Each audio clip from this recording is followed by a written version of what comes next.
মানে আদারওয়াইজ আমি টকবক করছে তো ভিতরটা আমার মনে হয় একটু রিলিফ করা দরকার। জি আপনারা গায়ের জোরের কথা বললেন, মন্ত্রী মহোদয়ের কথা বললেন। কয়জন মন্ত্রী? 5 লক্ষ মন্ত্রী নাকি আমাদের? তা তো না। সড়কে তো লক্ষ লক্ষ অঘটনের বীজ বপন করে বসে আছেন। আসলে শক্তিমত্তার প্রদর্শন এখন গোষ্ঠীভিত্তিক, মব ভিত্তিক। এই যে আপনারা গলির মধ্যে ওকে ঢুকায়, এখানে ঢুকায়, ওখানে ঢুকায় ছাড় দেওয়ার মধ্যে দিয়ে, এবং উনি কিন্তু এটার উত্তরও দিলেন না আনিসুর রহমান সাহেব। অবৈধ চালক যার কোনো নিয়ম কানুন, কোনো দায়বদ্ধতা নাই, অবৈধ যান যার কোনো ফিটনেস টিটনেস কোনো দায়বদ্ধতা নাই, অবৈধ ভেহিকেল যার কোনো রুট পারমিট নাই, তাকে আপনি নির্বিঘ্নে ছেড়ে দিয়ে তার বিরুদ্ধে যেহেতু তারা মপ করতে পারে, যেহেতু সে জিম্মি করতে পারে, তাহলে আসলে পুরো রাষ্ট্র যদি জিম্মি হয়ে থাকে দুর্বৃত্তায়নের হাতে, আপনি কোনো কিছুই কোনো অসুখ সারাতে পারবেন না। এবং আমরা যদি সার্বিকতা নির্ভরভাবে এই সমাধানকে না দেখি, আমরা যদি এটার উত্তরই না দিই, আমি তো স্পষ্ট করে বললাম কয়টা প্রতিবন্ধকতা আছে, হাইওয়ে পুলিশ নির্ধারণ করেছে, এই কটা না করলেই না। তারপরেও এই বাজারগুলো নিয়ন্ত্রণ করা, ট্রাকগুলো আসবে, এই ট্রাকগুলি আটকে তার হাটে ঢুকানোর যে প্রতিযোগিতা চলবে, ট্রাফিক পুলিশ নীরব, কিছু করতে পারবে না, কারণ উনি রাজনৈতিক মাস্তান এবং ওনার কাছে আনিসুর রহমান সাহেব তুরি। এখন উনি স্বীকার করবেন না স্বরূপ। প্রবলেম হয়েছে কি, উনি কষ্ট করে, রাস্তায় থাকে, ইফতার করতে পারে না, এগুলি সব আমরা জানি বুঝি বলেই বলছি। আপনি দরকার হলে অটোমেশনের সাহায্য নেন, আর সরকারের কাছ থেকে এই অঙ্গীকারটা নিতে হবে। Once you are caught, you are caught, whoever you are. এখন এআইয়ের মাধ্যমে সেটা প্রমাণিত যে যদি আইনটাকে কার্যকর করা যায়, উনিও যদি সেটা করতে পারেন, এর দরকার নাই, সমস্ত কিছু ঠিক হয়ে যাবে। উনি যদি নিষিদ্ধ করাতে পারেন সরকার দিয়ে যে এই যান চলবে না, এক মুহূর্তে উড়াই দেবেন এটা। আপনি এখন অবৈধভাবে কিছু মানুষের কর্মক্ষম রাখতে হবে, তাকে শ্রমজীবী করে দিতে হবে, তাকে আয়ের ব্যবস্থা করতে হবে, অনেক পরিবার। তাহলে কি আমি ড্রাগ ব্যবসা দিয়ে দিব, আলাও করে দিব? দেন, হাজার হাজার মানুষ বেকার থেকে আকারে চলে যাবে। আপনি সেটা চান? অবৈধ ব্যবসা করতে দিবেন? আপনি অবৈধ কিন্তু যান চলতে দিচ্ছেন। এই রকমের অসভ্যতা আমি পৃথিবীর কোথাও নাই। Stop this nonsense. এবং আমি যে সমস্যাগুলি বললাম, আপনি যদি করিডোর ভিত্তিক সার্বিক পরিকল্পনায় জিনিসগুলি না দেখেন, আমি অনেক কিছু তীর ধনুক বানিয়েছি, কিন্তু সার্বিকতা নির্ভর। আমি একটা অন্য কথা বলি, আমি যখন ক্রিকেট খেলেন বা ফুটবল খেলা দেখেন, একই টিম একই স্ট্র্যাটেজি সব দলের সাথে খেলে, আপনি সমস্যা নির্ধারণ করেন, কাকে প্রতিরোধ করছেন, কার বিরুদ্ধে খেলছেন, স্ট্র্যাটেজাইজ করেন অ্যান্ড কার্যকর করেন।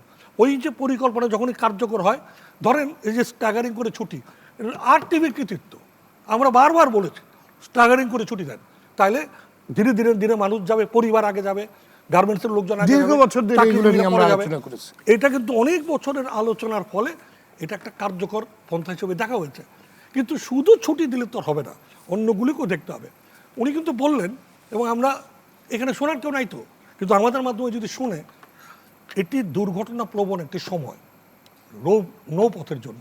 কারণ সিজনটা আমরা এবার কোরবানি পেয়েছি, আমাদের এই সময় অনেক রকম ঘূর্ণিঝড় হয়, এবং ফলে নৌ চলাচলে কোনো ফিটনেস ছাড়া একটি যেন না চলতে পারে, এবং প্রত্যেকটি নৌ ঘাটে যেন এর জন্য বিশেষ নিয়ন্ত্রণ থাকে।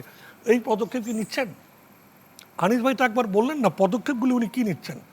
এই যে আমি বললাম আমার করিডোরের মধ্যে, মুখের মধ্যে এতগুলো হাট, কি প্রতিরোধ উনি গড়ে তুলবেন? এই হাটের মধ্যে গরু নামানোর প্রতিযোগিতা, মাস্তানি করা, এবং আপনি আবার বেরোয় যাওয়ার জন্য ওই মুখ দিয়ে বেরোয় যাবেন, আমরা জানতে চাই। এবং আপনি যদি সে পরিকল্পনা মাফিক সেটা করতে পারেন, এবং সরকার যদি আপনাকে সহযোগিতা করে, সরকার একা পারবে না, সরকার বিভিন্ন আমার অঙ্গ আছে। আমি সেই কারণে বলছি আমাদেরকে একটা সর্বাঙ্গীনতা নির্ভর, এবং এটা ওনারা বৈঠক করে, সেটা হয়তো বৈঠক করেন, কিন্তু সমস্যাগুলিকে চিহ্নিত করে প্রত্যেকটার প্রতিরোধে কে কী দায়িত্ব নেবে, জবাবদিহিতা কী থাকবে, এই কাজটুকু করার জন্য আমরা বারবার বসি, মনে করিয়ে দিই যে আরেকবার করেন, আবার আমরা সুস্থ থাকি। মেনে নেওয়ার সংস্কৃতি থেকে বেরোতে হবে আপনাকে। আপনি পরিষ্কারভাবে বলছি, টোল প্লাজায় অটোমেশন হওয়ার পুরো বিষয়টা 1-2 ব্যাপার। এআই করে জরিমানা করতে পারেন না, টোল প্লাজায় টোল কালেক্ট করতে পারেন না। এত অ্যাপ, এত আইওটি, ইন্টারনেট অফ থিংসের বাংলাদেশের ছেলেমেয়েরা সারা পৃথিবীতে নাম করেছে, আপনি আমার সাথে তামাশা করেন কেন? হয় না, তার উত্তরটা দিই। ওই টোল প্লাজায় যদি আপনি অটোমেশনে যান, সরকার এক্স্যাক্টলি কত টাকা আপনি পাচ্ছেন পুরো হিসাবটা পেয়ে যাবে, এবং তার যে ট্যাক্স সেটা সরকার আদায় করে, কারণ তো সে তো শেয়ারিং এর। রাইট। অতএব ওই সংস্থাগুলো, সেটা কোরিয়ান হোক আর চাইনিজ হোক, টপিক সাহেব না, দে আর ডুইং ইট, এবং মনে করছেন এমনি এমনি করছে। সড়ক ও জনপথের যেই লোকরা দায়িত্বে তাদের সে যোগসাযোগ নিয়ে করছে। তুমি আমার 10 টাকা এটা দাও, অনেক বড় তুমি ইনকাম। সরকারের 1000 টাকা থেকে বাঁচাই দিও। এখন এইটা কি সরকার বোঝেন? আপনি মনে করেন আপনি মনে করেন আমরাই বুঝি, আমরা খুব চালাক, আসমান থেকে আসছি আমরা, ওনারা কিছুই বোঝে না। বুঝার পরেও তাকে কিছু না বলার সংস্কৃতির মধ্যে দিয়ে গিয়েছেন বলেই এই জন্যই বলছি টলারেন্সটা বাদ দেন, ইন্ডেমনিটি বাদ দেন। আপনি যেই মুহূর্তেটা করতে পারবেন আগামী 1 সপ্তাহের মধ্যে, যদি আজকে প্রধানমন্ত্রী ঘোষণা করে 1 সপ্তাহের মধ্যে করে দাও, দেখানো হয়ে যাবে। কারণ অ্যাপের মাধ্যমে আপনি টাকাটা দিতে পারেন। আমাদের এই অ্যাপের মাধ্যমে দোকানপাটে বিকাশে টাকা দেয় না, দেন। প্রবলেম আবারও বলছি, সর্ষের মধ্যে ভূত আছে এটা জানি, কিন্তু সর্ষের ব্যাগে হাত দিব না, কিন্তু বাইরে থেকে খুব তর পাবো, লাঠি লোটা নিয়ে হেভি লাঠি নাচ করব, এটা বাদ দেন। Enough is enough. এবং টোল প্লাজা শুধু না, এই পুরো করিডোর ভিত্তিক সর্বাঙ্গীন পরিকল্পনা করেন, মানুষকে অবশ্যই সময় নির্ভরতায় এবং সুষ্ঠুভাবে যাওয়া আসার ব্যবস্থা করেন। একটা জিনিস পরিষ্কার বলি, উনি বলছিলেন না সাইফুল সাহেবরা ওয়ান ওয়ে টাকা দিয়ে 2 ওয়ের পয়সা আদায় করার চেষ্টা করেন। কেন? বিকজ এটা স্বাভাবিক, ঈদের সময় যাওয়ার সময় আসার সময় লোক পাবে না, আবার ঈদের পরে যাওয়ার সময় লোক পাবে না। তাইলে ওনাদেরকে সাহায্য করতে পারে কে? উনি যদি নির্দিষ্ট সময়ের মধ্যে যে আবার আসতে পারেন, তার মানে উনি যেখানে 3টা টিপ মারতে পারেন, উনি 6টা টিপ মারবে, রাইট। এই ফ্যাসিলিটিটা না করলে ওরা যদি উল্টো হয়, উনি 6টা টিপ মারতে পারেন, এখন 3টা টিপ মারতে বাধ্য হচ্ছেন, কারণ 6 ঘন্টার যাত্রা 11 ঘন্টা হয়ে যাচ্ছে। তাতে কি হচ্ছে?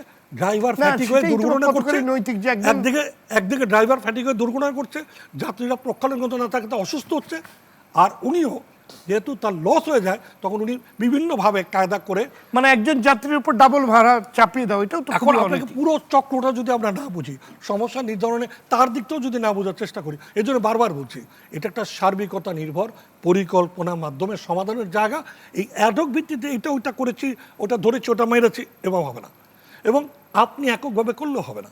মানে গত 17 বছর ধরে কিন্তু আমরা এই আলোচনায় দেখছি এবং অ্যাডহক বেসিসেই কিছু না কিছু করতে তারপরে দেখছি। কেন আসে এটা একটু বলে রাখি, তারপরে কেন আসে জানেন? প্রত্যেকবার কিছু না কিছু হয়, Right. এবং তাতে করে কিছু না কিছু মানুষের উপকার হয়। আপনি যদি বারবার বললে হয়, তাহলে ব্রিটিশদের সেই কথাই সত্য, চোর তো চুরি করিবে, গৃহস্থকে সজাগ থাকিতে হইবে। আমরা সজাগতার চেষ্টা করে যাব। জি